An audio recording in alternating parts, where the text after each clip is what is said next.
Pastor, gracias por la oportunidad. Iglesia, también a ustedes gracias por la oportunidad que me dan de compartir la palabra esta noche.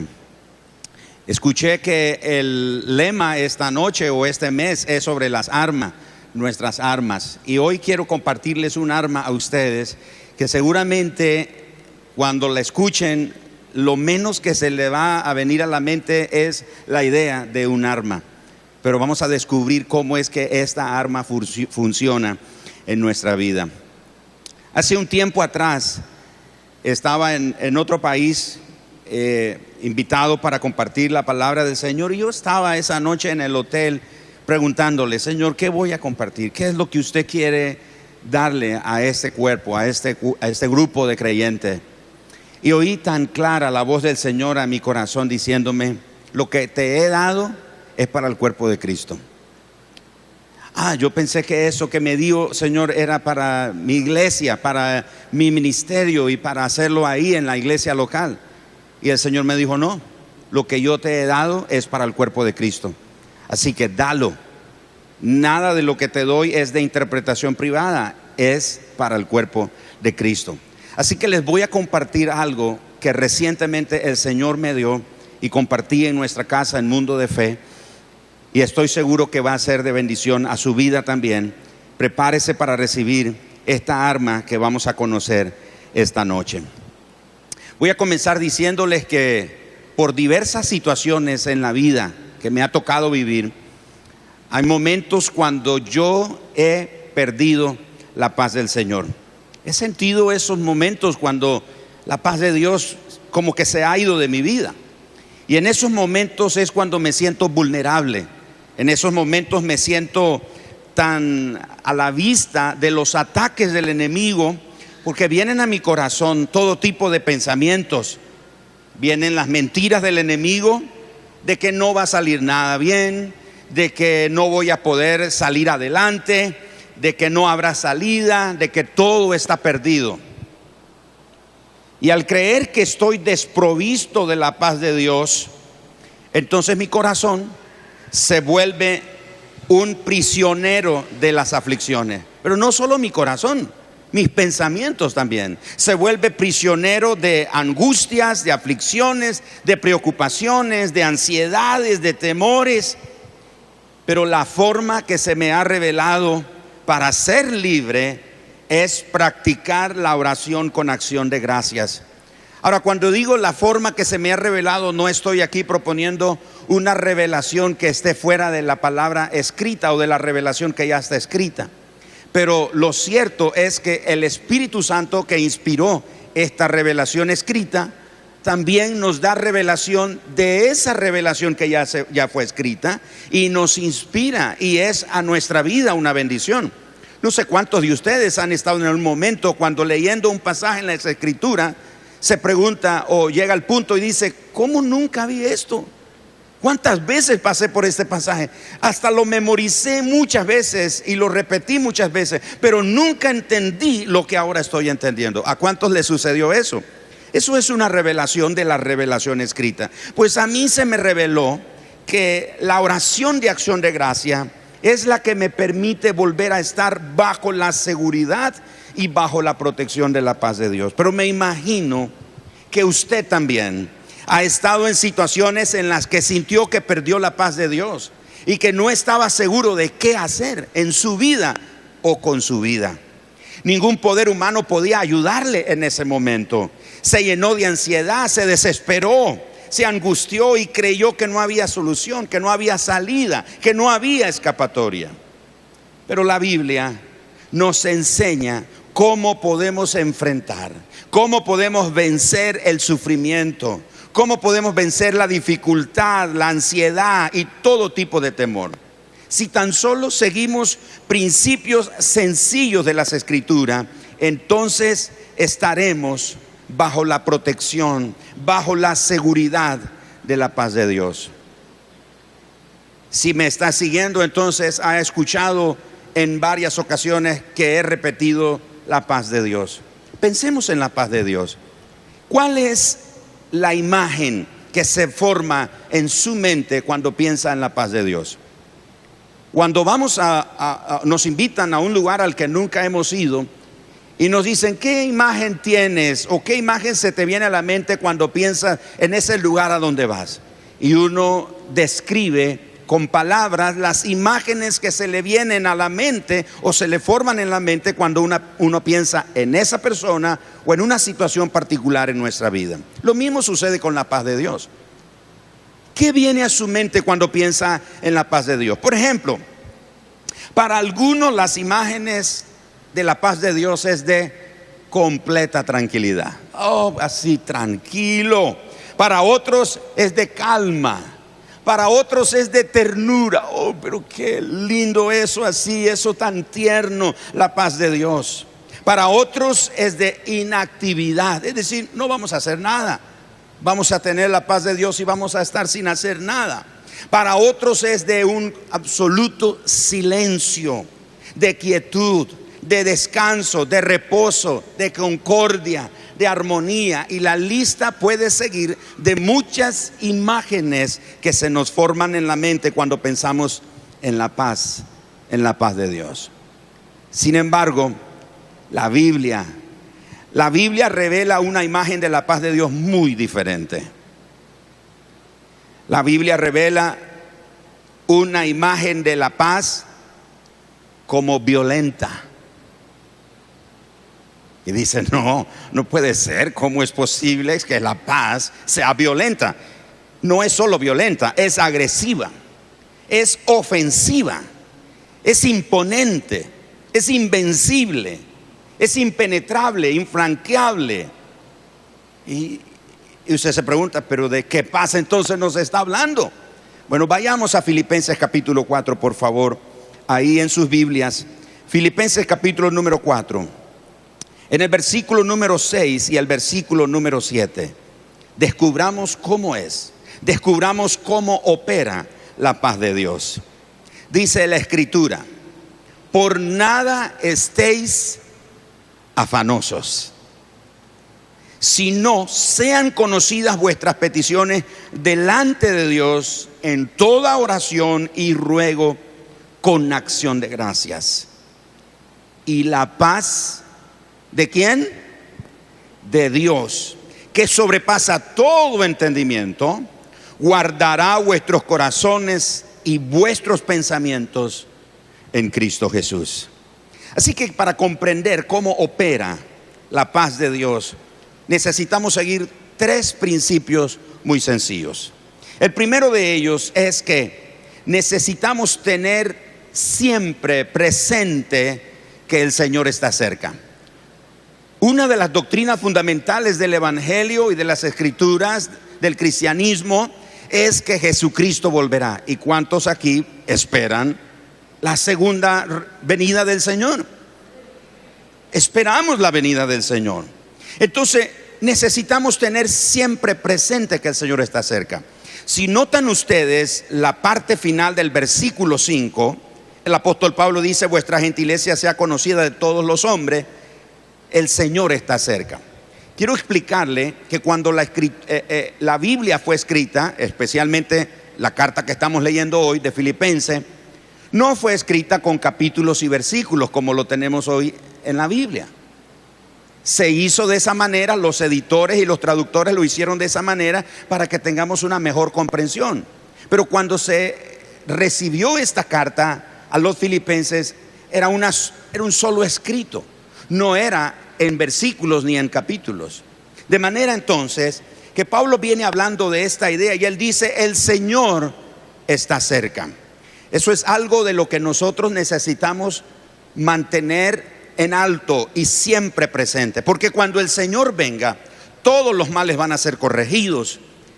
El creyente estará en la presencia del Señor, estará plenamente vindicado, no tendrá ningún tipo de necesidad. Así que los creyentes necesitamos estar conscientes del regreso del Señor para no estar angustiados por nada.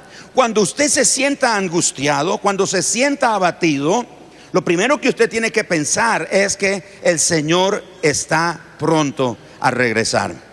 No estoy proponiendo aquí una espera escapista, como Señor, ya venga por favor, sácanos de aquí. No, no, no, porque entre tanto que el Señor viene, tenemos que continuar predicando, anunciando el evangelio del reino. Tenemos que continuar haciendo esa tarea. Pero cuando usted se sienta abatido, piensa en el segundo regreso de Jesucristo. Así que el primer principio es tener presente que Cristo viene pronto. El segundo principio es no permitir que ninguna aflicción del presente nos distraiga de Cristo.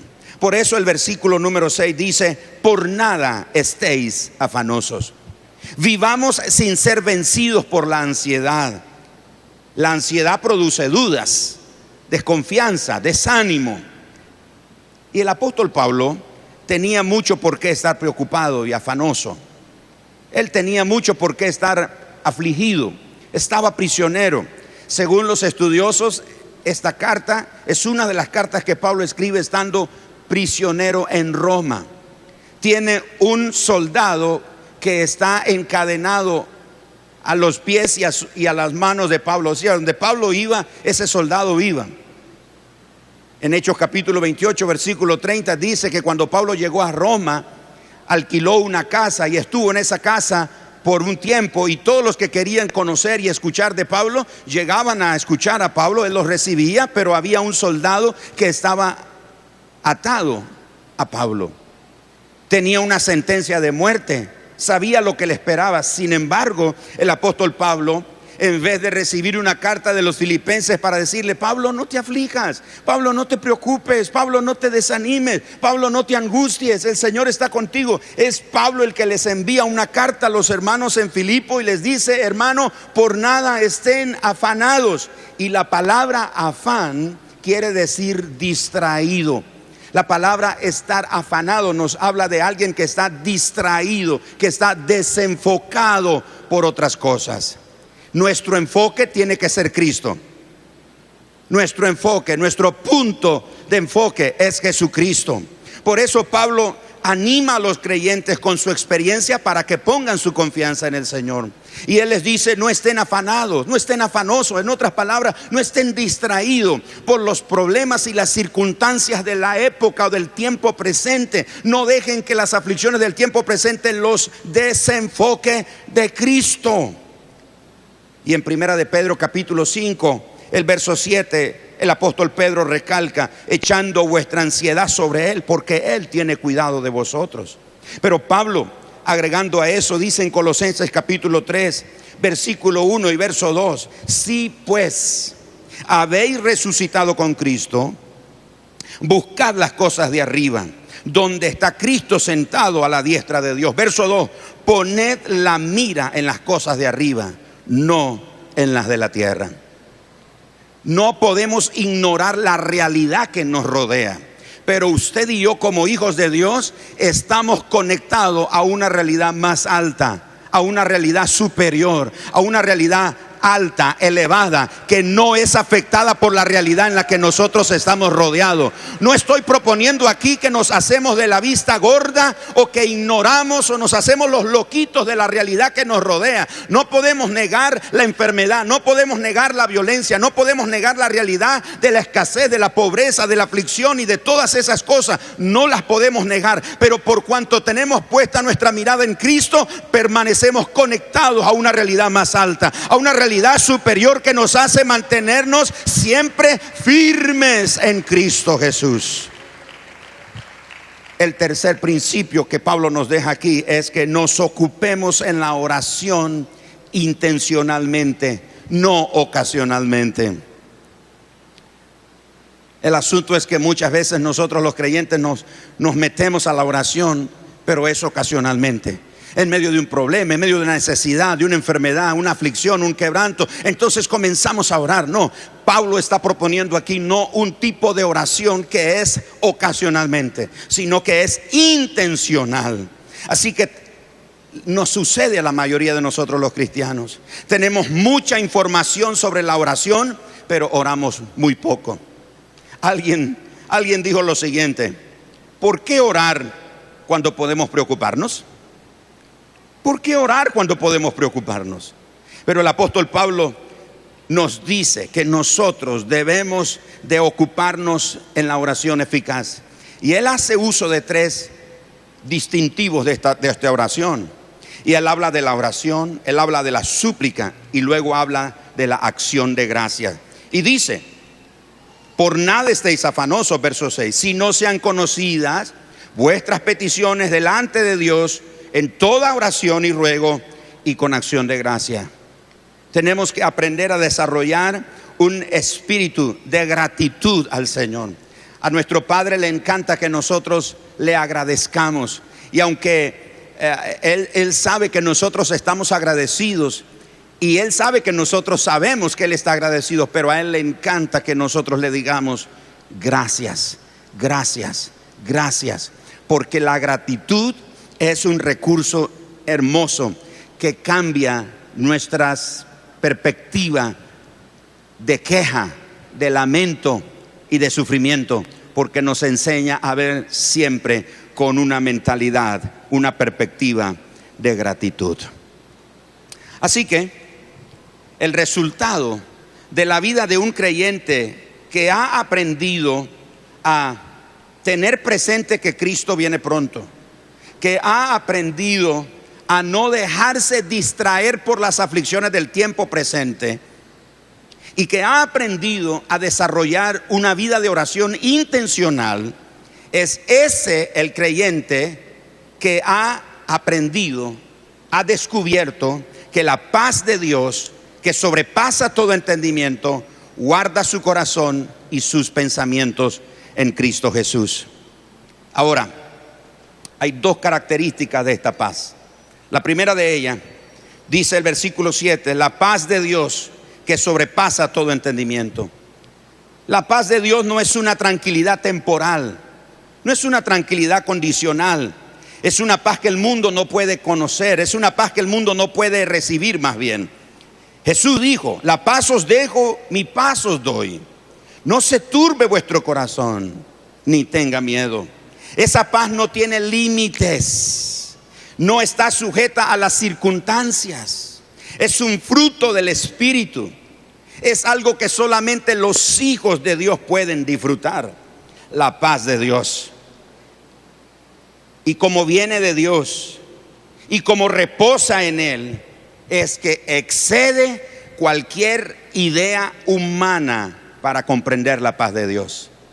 Ni la mente más brillante, con todas sus habilidades, con todo su conocimiento, no puede producir, no puede ingeniar ese don que es exclusivo para los hijos de Dios: la paz de Dios.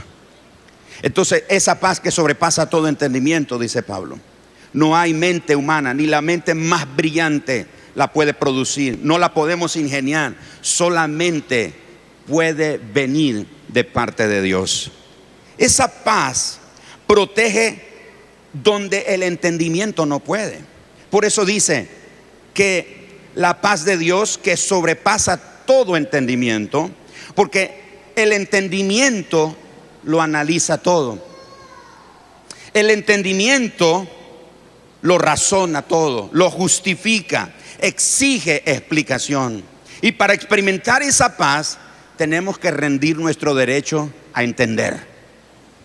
Si queremos experimentar esa paz que sobrepasa todo entendimiento, tenemos que rendir nuestro derecho a entender, porque el entendimiento no puede proteger nuestros pensamientos ni nuestros corazones, porque el entendimiento todo lo razona, todo lo trata de justificar y pide explicación de todo. Así que para experimentar esa paz hay que rendir el derecho a entender. Y no es que la mente no sea importante, no es que para Dios nuestra mente no tiene valor, por supuesto que sí. Pero cuando la mente es la que controla la vida cristiana, vamos a tener una vida cristiana inferior. Por eso el entendimiento tiene que ser sobrepasado por este principio, la paz de Dios. La segunda característica de esta paz, además que sobrepasa todo entendimiento, es que guarda nuestras mentes y nuestros corazones en Cristo Jesús. Por eso dice Pablo: y la paz de Dios, que sobrepasa todo entendimiento, guardará vuestros corazones y vuestros pensamientos en Cristo Jesús. Les tengo que confesar que cuando yo leía ese pasaje, yo tenía en mi mente la idea, se me formaba en mi mente la idea, la imagen de que Dios agarra mi corazón y mis pensamientos y los mete en un saco, en una bolsa, en algún recipiente, y los pone por ahí. Están guardados ahí, por algún lugar.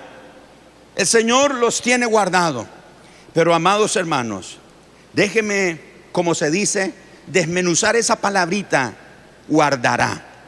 Cuando dice Pablo: y la paz de Dios, que sobrepasa todo entendimiento, guardará. Esa palabra guardará no es la acción de guardar algo por ahí en algún lugar. Guardar aquí es un término militar. Es un término militar y significa proteger, brindar protección militar, mantener bajo vigilancia constante, confinar guardando algo valioso, mantener algo bajo vigilancia, como con una guarnición. Ahora, una guarnición es un conjunto de soldados que está destinado de forma fija o permanente en una población o en un lugar para defenderlo o para protegerlo. Así que ese término guardar se usa para cerrar todos los caminos de escape posible, como cuando hay un asedio a una ciudad.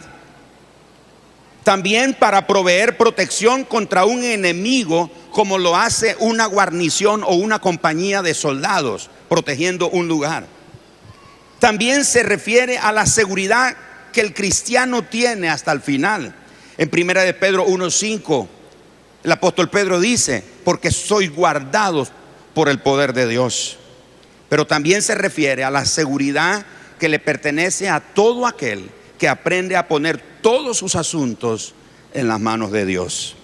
Así que, como a los soldados se les asigna la vigilancia de cierto sector, de cierta casa o de cierto punto, la paz de Dios está en guardia. Por eso le dije, la paz de Dios, la idea que tenemos es de ternura, de quietud, de una palomita volando con una rama de olivo. No. Aquí en este versículo la paz es ofensiva, es violenta, es agresiva, es impenetrable, es infranqueable. Es como un arma. Y hablando de arma, la paz de Dios es un arma de Dios que está en guardia sobre dos áreas muy importantes que crean preocupación en el ser humano. Primero, el corazón, para protegerlo de los sentimientos incorrectos. El segundo es la mente, para protegerlo de pensamientos incorrectos. Así que no es que no habrán problemas afuera de nuestra mente o afuera de nuestro corazón, sino que habrá una confianza y una quietud interna a pesar de las circunstancias, a pesar de la gente y a pesar de las cosas. Entonces, no es que fuera de nuestro corazón o fuera de nuestra mente no hay luchas. No es que no hay otra realidad o una realidad. Por supuesto, hay una realidad. Pero mis amados hermanos, la paz de Dios está en guardia, está protegiendo, está resguardando el corazón donde están los pensamientos, está resguardando la mente donde están los pensamientos. De manera entonces que la paz de Dios se mantiene en guardia a las puertas del corazón del creyente y lo conserva firmemente aferrado a Cristo y a su palabra. Es una prevención contra los afanes del corazón que impide que los pensamientos indignos perturben al creyente. Guarda al creyente de la ansiedad. Cuando la ansiedad viene, cuando la duda, el temor, la congoja, la aflicción vienen contra el creyente, este creyente que ha aprendido a esperar a Cristo, que ha aprendido a mantener su enfoque a Cristo y que ha desarrollado una vida intencional de oración, es un creyente que a las puertas de su corazón y de su mente la paz de Dios está en guardia, y diciéndole a la duda y al temor: no hay pasada, no hay entrada, no puedes entrar, no puedes entrar, no puedes entrar. No hay lugar para el miedo, no hay lugar para la aflicción, no hay lugar para la desesperación, no hay lugar para la depresión, porque la paz de Dios nos está guardando. Pero no es un guardar por ahí como cuando nuestras abuelitas guardaban algo, ¿se acuerdan? ¿A cuántos de ustedes sus abuelitas los mandó a buscar algo a su ropero? Fulanito, venga, tráigame la tijera, tráigame el alfiler. Hasta el color de la cabecita del alfiler se saben las abuelas. Y uno iba al ropero, ahí al mueble de la abuela, y buscaba y buscaba. Abuelita, no está. Y la abuelita decía: mira, si yo me levanto de aquí y lo encuentro, ¿cuántos recibieron de esa unción? Y la abuelita sabía dónde estaba, iba y lo encontraba. Ella lo tenía guardado. No, pero no estamos hablando de guardar de esa manera. La paz de Dios, hermanos, es un arma. Si usted quiere usar un arma más, le dejo esta: la paz de Dios. La paz de Dios guarda su mente y su corazón. Úselo como un arma, porque es lo que ella es. Así que Dios guarda con su paz lo que el entendimiento no puede comprender. El entendimiento no puede comprender, no puede entender lo que la paz de Dios sí puede entender. Porque al entendimiento le cuesta creer lo que hace la fe. Cuestiona y pone en duda los milagros de Dios, pone en duda la confianza en Dios. Le cuesta tener expectativa y anticipar lo que Dios es capaz de hacer. Le pedí al pastor que me ayudaran un grupo de personas, 9 personas en total. Si están aquí esos voluntarios, corran. Y vamos a hacer un círculo. 8 van a hacer un círculo y 1 se va a quedar en el centro. Y pueden hacerlo aquí para que todos lo aprecien mejor, por favor. Pero los que van a rodear tienen que estar con su rostro hacia afuera. ¿Ok? ¿Quién es el que va a estar en el centro? Cualquiera, puede ser cualquiera. El resto, rodéelo. No tienen que tomarse de la mano, pero viendo hacia acá. No viendo hacia el interior, sino viendo hacia afuera. ¿Ok? Den la vuelta. Pero que no, hermana, venga aquí. No tiene que haber espacio. No tiene que quedar ningún espacio descuidado, desprovisto. Ok, los creyentes somos la hermana. ¿Cómo se llama, hermana? Arlene. O Darlene. Darlene representa a todos los creyentes de todos los tiempos. Y ellos representan la paz de Dios. ¿Qué dice la Escritura? Y la paz de Dios guardará, ¿qué cosa? No los escuché, ¿qué cosa? Vuestros corazones, vuestros pensamientos, ¿en quién? En Cristo Jesús. Entonces, cuando la duda viene, pónganme una cara violenta, porque la paz no tiene esa cara de así de ángel y de palomita. No. Ese término guardar es un término militar. Es como una compañía de soldados violentos. Tienen una cara así violenta que uno dice: ay, no, con ellos no me meto. Con ellos me voy a mantener distancia. Cuando la duda viene, cuando el temor viene, cuando la ansiedad viene, por cualquier flanco va a querer atacar. Pero la paz de Dios, que es violenta, agresiva, ofensiva, está guardando. No hay lugar para la duda, no hay lugar para el miedo, no hay lugar para la ansiedad, no hay lugar para la desesperación, no hay lugar para nada que no sea Cristo. Grita conmigo: Cristo. ¿Saben por qué, mis hermanos? Porque el versículo 8 termina, y si los músicos me van acompañando, por favor. Porque el versículo 8 termina. Escuchen: por lo demás, hermanos, todo lo que es verdadero, todo lo honesto, todo lo justo, todo lo puro, todo lo amable, todo lo que es de buen nombre, si hay virtud alguna, si algo digno de alabanza, en esto pensad.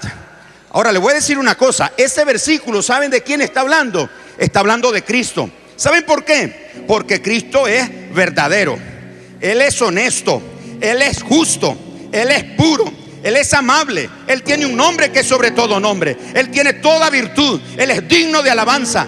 Por eso dice, en esto pensad. De manera que cuando el creyente que está guardado por la paz de Dios no tiene lugar para pensar en otra cosa más que en Cristo, en Cristo, en Cristo. Vamos a darle un aplauso bien fuerte a Jesús esta noche. Mis amados hermanos, no podemos negar la realidad que nos rodea, pero estamos conectados a una realidad superior, y esa realidad es Jesucristo.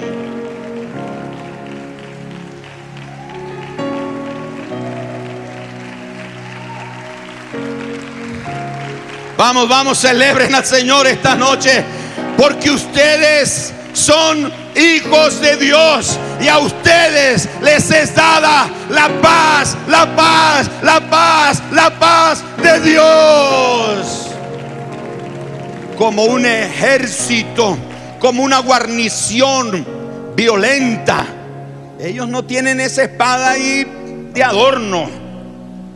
Viene la duda, ¡zas!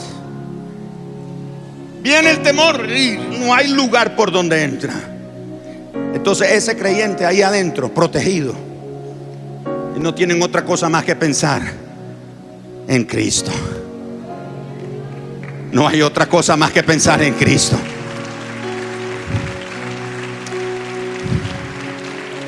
Es cierto, hay dolor, hay enfermedad, pero Él es mi sanador.